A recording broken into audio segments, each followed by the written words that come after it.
고백한 대로 됩니다. 아멘. 나는 행복 안 합니다. 그러면 나는 행복 안 할 것이다. 고백한 대로 될 줄 믿습니다. 아멘. 네, 오늘 우리 선교주일에 우리가 너무나 잘 아는 말씀을 통해서 다시 한번 새롭게 우리가 복음 전파의 그 중요성, 하나님 왜 이 땅에 교회를 세우셨고 또 우리를 지금까지 이 땅에 남겨두셨는가 하는 이런 중요한 문제를 오늘 주신 말씀을 통해서 우리가 확인하는 그런 시간이 되었으면 좋겠습니다. 이 마가복음이 16장으로 기록이 되어 있는데 마지막 오늘 읽은 16장은 예수님의 부활과 중요한 승천을 다루고 있습니다. 부활과 승천. 예수님이 부활하신 날 아침 여인들이 무덤을 찾아갔으나 무덤이 비어 있었다는 이야기가 1절부터 8절 사이에 나타나고 또 막달라 마리아에게 나타나 보여주신 그 이야기가 9절부터 11절에 나타납니다.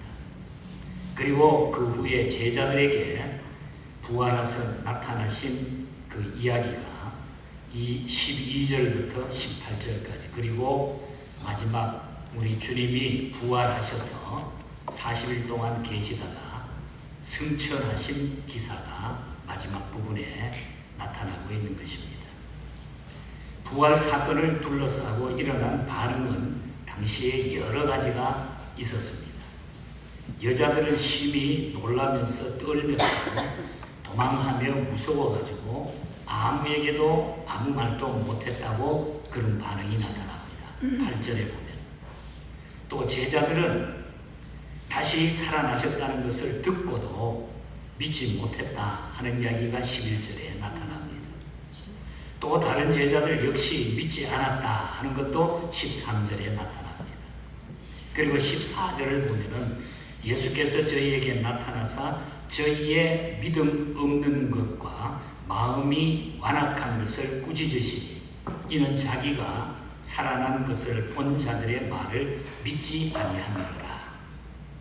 예수님이 분명히 내가 부활한다, 살아난다 하는 이야기를 알려주셨는데도 불구하고 살아난 모습 그것을 보고 듣고 했는데도 불구하고 그것을 믿지 않았을 때에 왜 믿지 아니하느냐 예수님이 꾸짖으신 이야기까지 나타납니다.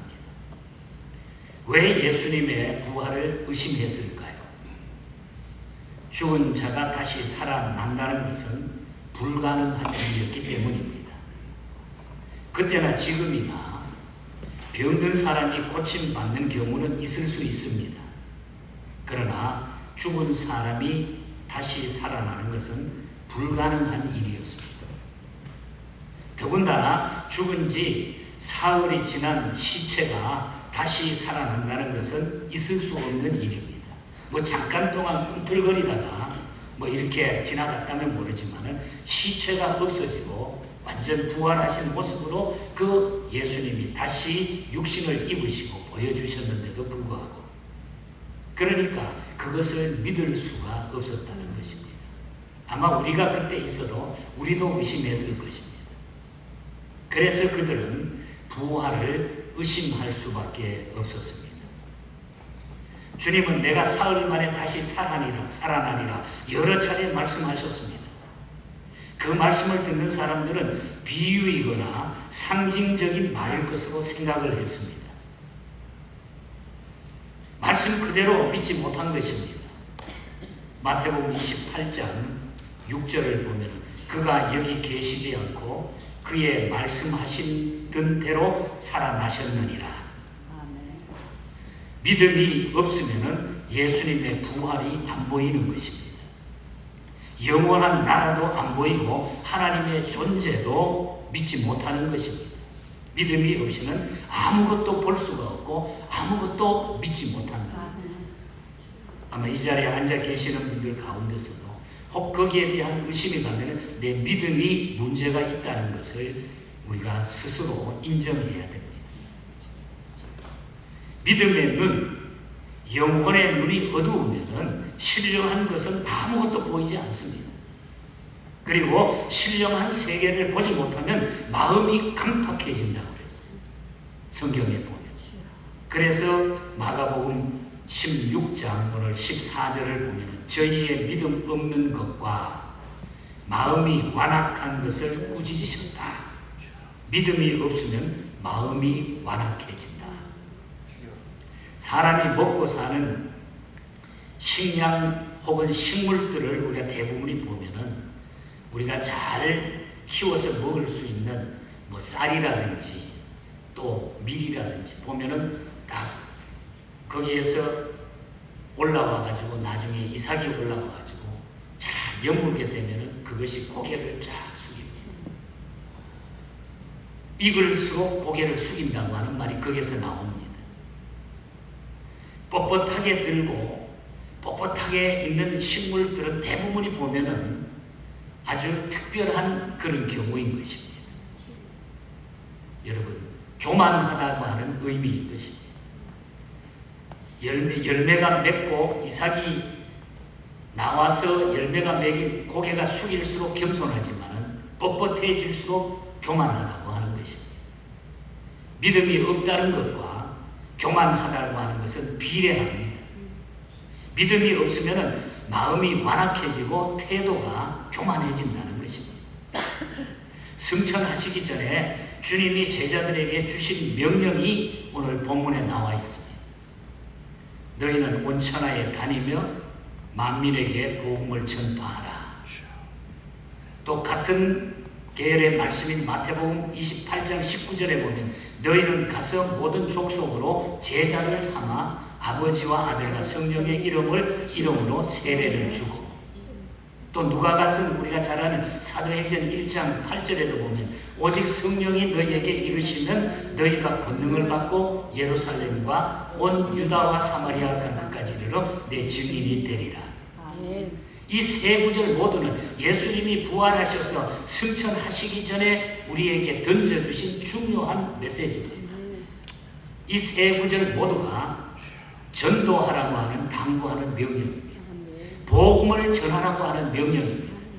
주님이 이 땅에 오셔서 부활하셔서 승천하시면서 우리에게 가장 중요한 이 땅의 메시지는, 지상의 명령은 복음을 전하라는 것입니다. 교회가 존재하는 이유가 바로 여기에 있다는 것입니다.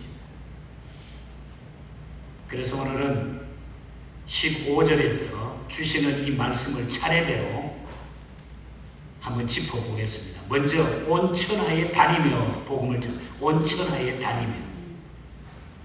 온 천하라고 하는 것은 세계를 의미합니다. 사도행전 1장 8절은 예루살렘, 온 유대, 또 사마리아 땅끝이라고 그렇게 이야기를 했습니다.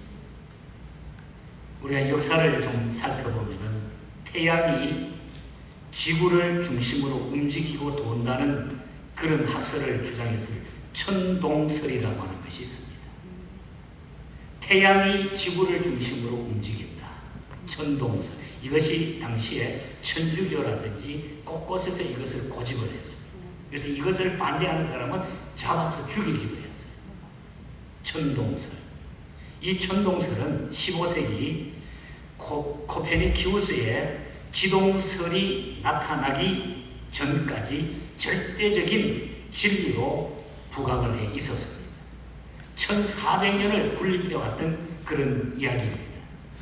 주장해 했던 것입니다. 그러나 1543년 폴란드의 코페르니쿠스가 천구의 해전에 관한 그런 책을 만들어내는데 태양으로부터 가까운 뭐 수성이라든지 금성이라든지 지구라든지 화성, 목성, 토성 등의 행성들이 일정한 속도로 태양을 중심으로 돈다. 다시 말하면 지구가 돌아간다. 태양이 돌아가서 지구를 돈다고 그랬는데 이 사람의 주장은 지구가 돈다. 이걸 주장을 하게 됩니다. 그러니까 천동설과 지동설이 아주 중요하게 부딪히게 되는 거죠. 그 후에 1632년에 이탈리아의 과학자였던 갈릴레이가 이 코페르니쿠스가 주장한 지동설이 옳다는 것을 주장을 합니다. 지구가 도는 것이다. 지구가 도는 것이다. 그때의 천주교에서는 절대 권위인 천동설에 반기를 들었다는 제목으로 재판을 받게 됩니다. 그는 자신이 지동설을 취소하고 천동설이 옳다는 것을 강요당하자 뭐라고 했냐면 지금 이 순간에도 지구는 돈다. 유명한 명언을 남기고 죽습니다. 지금 이 시간에도 지구는 돈다. 지구는 둥글기 때문에 예수님이 말씀하신 땅끝이 어디냐에 대한 이론이 있습니다. 그래서 어떤 사람은 지구가 도니까 그럼 땅끝이 어디냐? 뭐 이렇게 얘기하는 사람들이 있습니다. 그러나 땅끝은 지구 끝 벼랑 낭떠러지기를 의미하는 것이 아닙니다.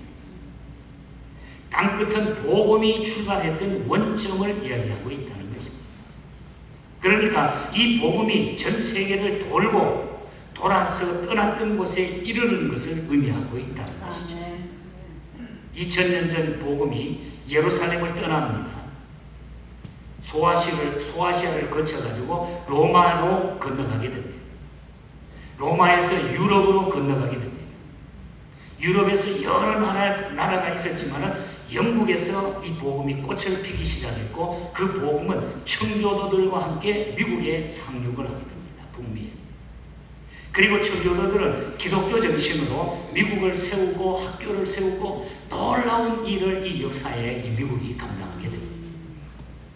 그래서 전 세계가 미국을 기독교 국가라고 인정하게 이르게 됩니다. 그래서 미국을 중심으로 해서 미국에서는 전 세계에 복음을 전하기 위하여 전 세계의 선교사를 다 파송을 합니다. 전 세계 예외 없이 어느 곳이라도 다 선교사를 파송합니다.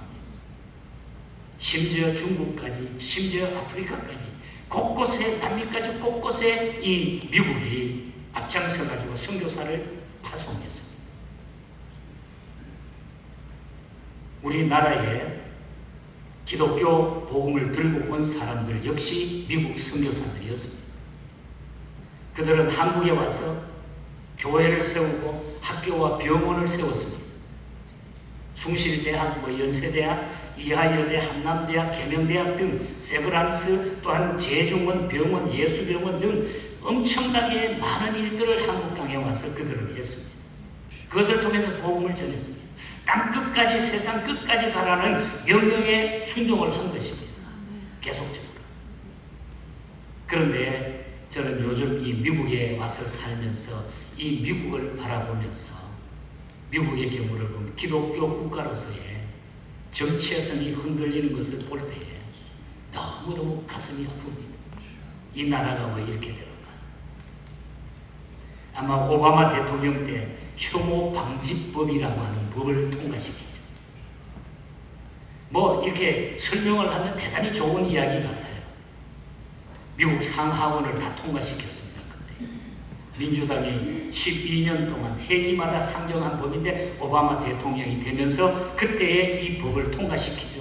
이 법의 골자가 무엇인가 하니 인종과 피부색, 출신국을 이유로 어떤 사람을 혐오하거나 피해를 주는 것은 금할 뿐 아니라 동성애자나 성전환자라 하더라도 그들을 혐오해서 피해를 입히면 법에 따라 처벌을 한다.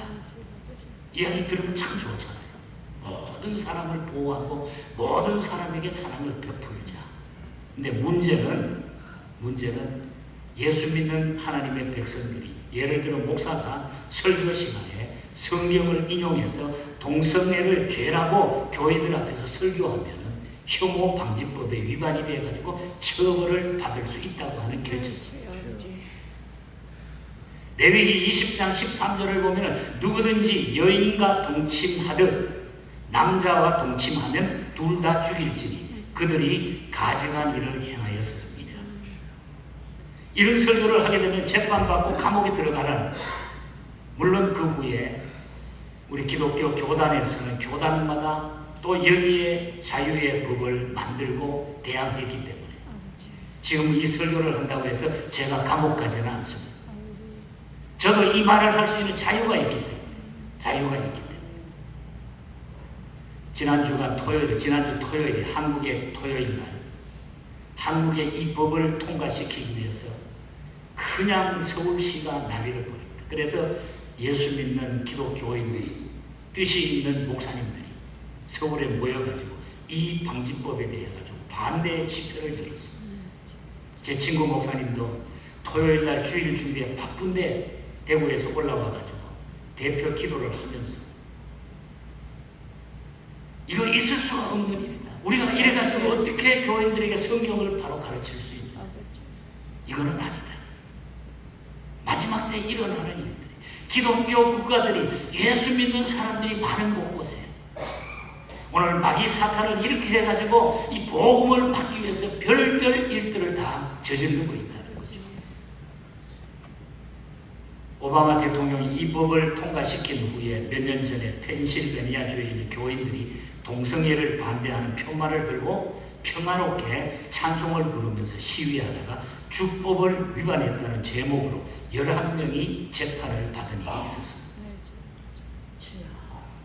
오바마 대통령은 2009년 6월 1일 6월을 레즈비언, 게이, 양성애자 금지의 달이라고 선포해가지고 6월 한 달은 그 사람들을 보호하자 이렇게 만들어줬어요. 선교사를 제일 많이 파송한 나라, 기독교 국가, 세계로 땅끝까지 복음을 수출하던 나라가 이 미국이 영적으로 걱정스럽지 않을 수가 없다는 거잖아요. 우리가 지금 이미 다 느끼고 있는 거예요. 청소년들, 우리 자녀들을 길러보면서 우리는 더 많은 것을 우리가 알게 되는 거죠. 그래서 우리는 바른 복음을 전해야 된다는 거예요. 온 천하에 다니며 온 천하의 온 세계에 이 복음을 바로 전하는 사명이 우리에게 있는 거예요. 다시 이것을 회복하라는 거예요.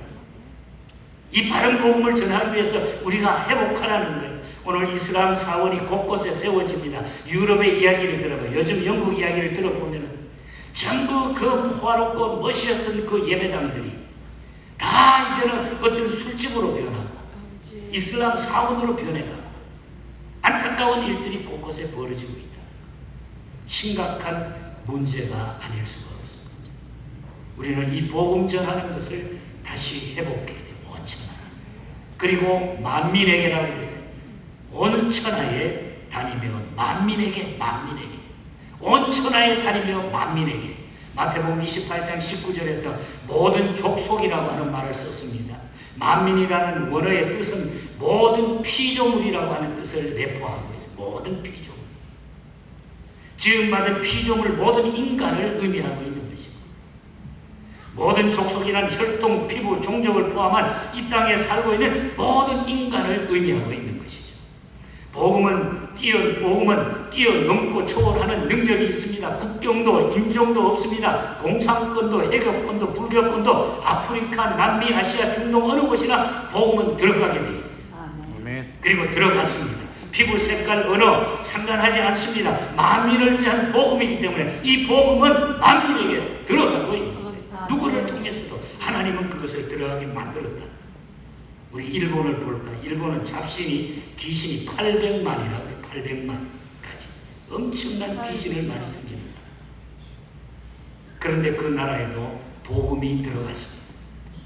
해교 국가는 기독교인이 되는 사람을 죽이거나 추방해 버리지만 해교 국가에도 주의 복음이 들어갔습니다. 그래도 복음이 들어가고 있습니다. 공산국가들은 기독교 신앙을 아편이라고 반대하고 죽이고 추방했지만 그런 나라에도 복음은 들어갔고 열매 맺고 우리도 그거의 항구에 참여해서 30년 전에 그 일을 행해서 지금도 많은 교회를 세워놓고 많은 성도들에게 계속해서 우리는 복음을 전하고 있습니다.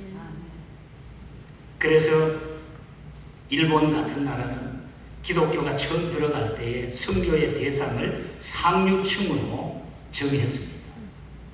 그래서 지식인 상류계층이 일본에는 믿기 시작을 합니다. 그러나 우리나라의 경우는 풀뿌리 같은 민중을 대상으로 정하고 가난한 사람들, 억눌린 사람들, 상처 입은 사람들을 먼저 예수 믿게 했습니다. 그 결과 풀뿌리처럼 뻗어날 수 있었고 오늘 우리의 교회를 이룰 수 있도록 하나님께서 우리 대한민국에 엄청난 많은 복을 주셨어요. 일본 같은 나라는 기독교가 어떤 면에서는 사치스럽게 진행이 되기도 합니다.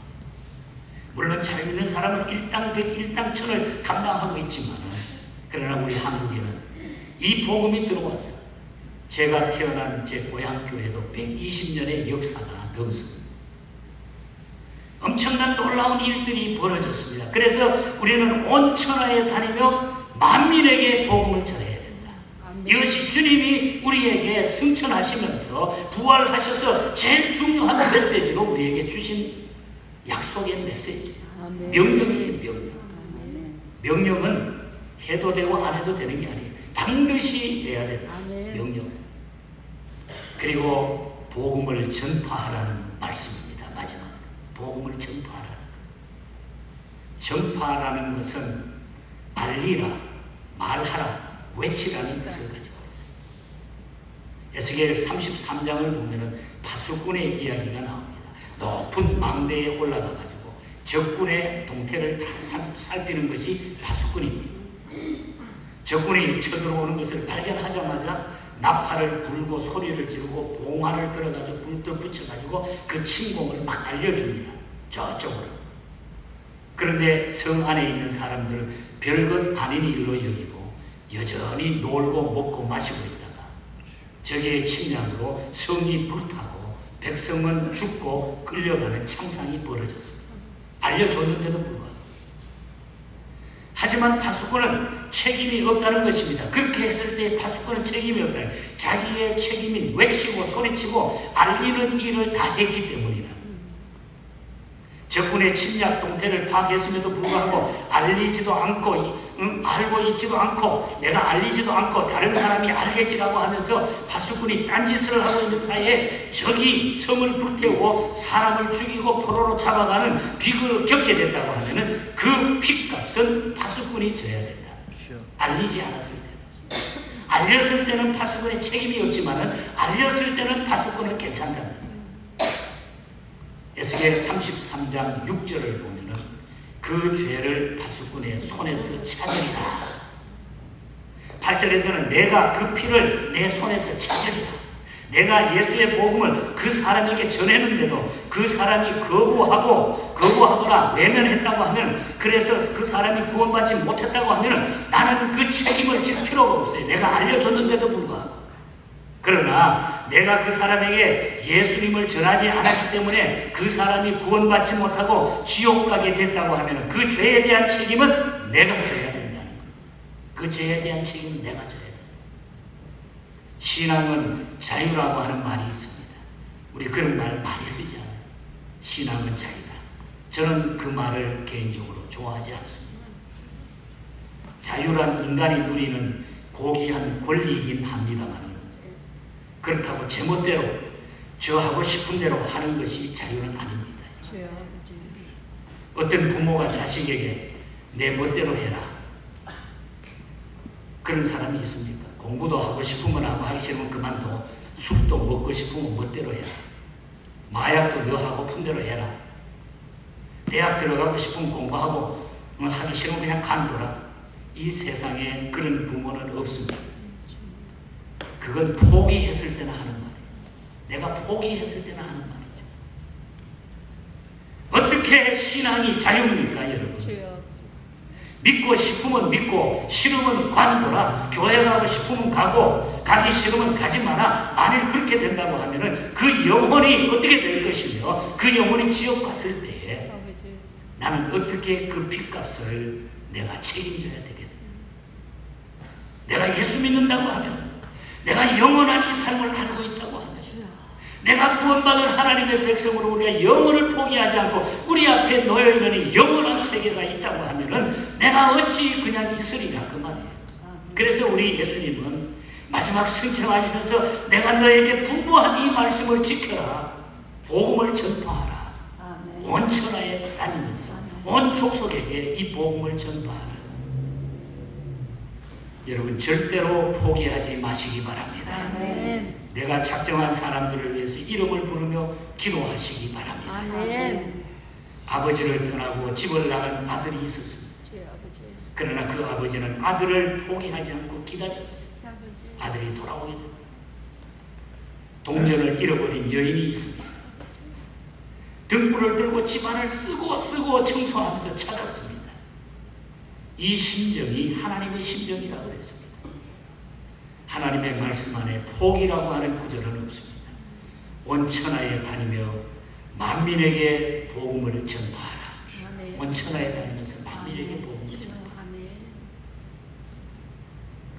1992년도에 그 당시만 해도 중국 선교를 저희 교회가 시작했을 때 중국하고 수교가 돼 있지 않기 때문에 서울에 가서 서울에서 홍콩으로 가서 홍콩에서 북경으로 들어갔습니다. 그 비행 시간은 이루 말할 수가 없이 길었어요. 그리고 들어가서 복음을 전하는 것이 얼마나 힘들고 어려웠는지 몰라요. 저는 그것을 생각하면서 참 하나님 앞에 감사하기도 하고 그 일을 우리가 하는 것이 아니라 하나님께서는 교회를 통해서 그 일을 계속 진행해 가고 있다고 하는 것을 오늘 이 말씀을 준비하면서 또 한 번 깨닫게 됐습니다. 마지막으로 아마 여러분들이 이 책을 보셨는데 제가 중국 선교에 글을 모아서 쓴 책인데 하나님의 서커스단이라는 우리 교회 새로 오는 가족들에게 늘 제가 드리고 있는데 제가 이 여는 글 서문에다가 이렇게 제가 마음을 드렸습니다. 이것이 저의 고백이고 우리 교회의 방향입니다. 제가 이 말씀을 읽어드리고 설교를 마칠까 합니다. 세월이 흘러도 중국과 북한 사람들을 생각하면 가슴이 뛰고 흥분이 됩니다. 젊은 학창시절 경상도 시골 촌놈이 형님 덕분에 서울로 전학하여 중고등학교에 다닐 수 있었습니다. 서울에서 고등학교 시절 교회에 출석하며 고등부 학생회장으로 섬기고 있던 봄철 어느 날 교회에서 붕회가 열렸습니다. 저는 붕회에 참여하여 강사 목사님을 통해 큰 은혜를 체험했습니다. 그 순간 하나님 앞에 기도하면서 목사가 되겠다고 마음먹고 성경책 앞표지에 세계 지도를 붙이고 세계를 향해 복음 전하는 자가 되게 해달라고 기도했습니다. 그 후 총신대학 음악과를 졸업하고 신대원 재학 중 미국에 와 신학교육을 마치고 1985년 목사 안수를 받고 그 다음에 1986년부터 30대 초반 젊은 나이에 이민교회 첫 목회를 시작했습니다. 저의 목회 철학으로 선교의 선교와 이세교육 그리고 예배 중심을 두었습니다. 하나님의 인도하심으로 1992년 선교 중심으로 교회를 개척하여 선교해야 되겠다는 심정으로 첫 개척 예배에 첫 헌금을 선교 지역에 선교비로 몽땅 보내고 선교하기로 작정했습니다. 1992년 중국 땅에 들어가 그곳 환경을 접하면서 오늘까지 그 사역을 목회하면서 감당하고 있습니다.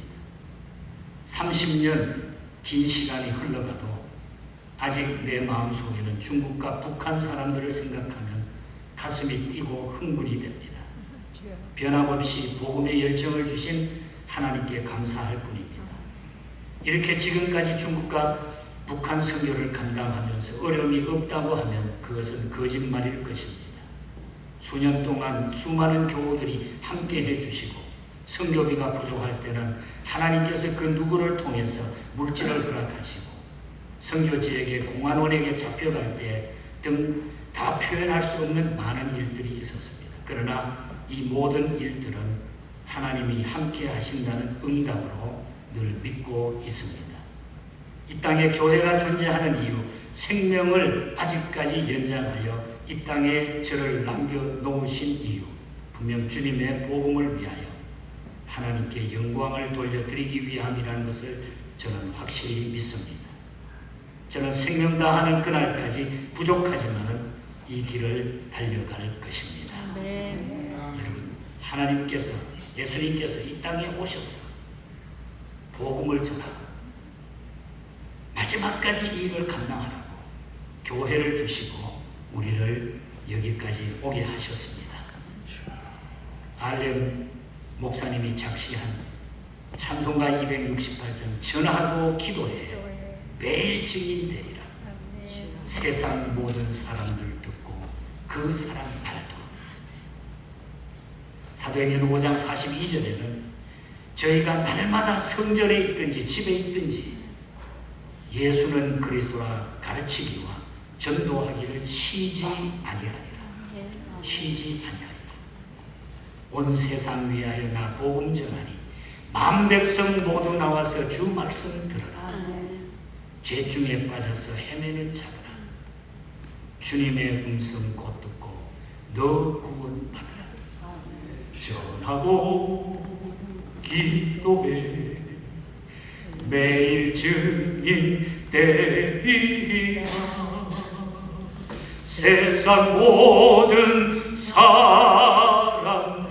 듣고 그 사랑 알도록 우리는 이 복음을 열심히 전파하십니다. 복음을 전할 때 우리에게 힘이 있어요. 파워가 있어요. 하나님이 주시는 능력으로 우리는 끝까지 이길 수 있어요.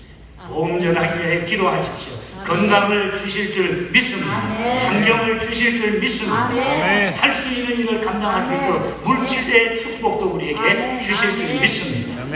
이걸 회복해서 우리 주님께 기쁨을 돌려드리는 우리 교회와 우리 모두가 되기를 주님 이름으로 간절히 축복합니다. 하나님 아버지 감사합니다.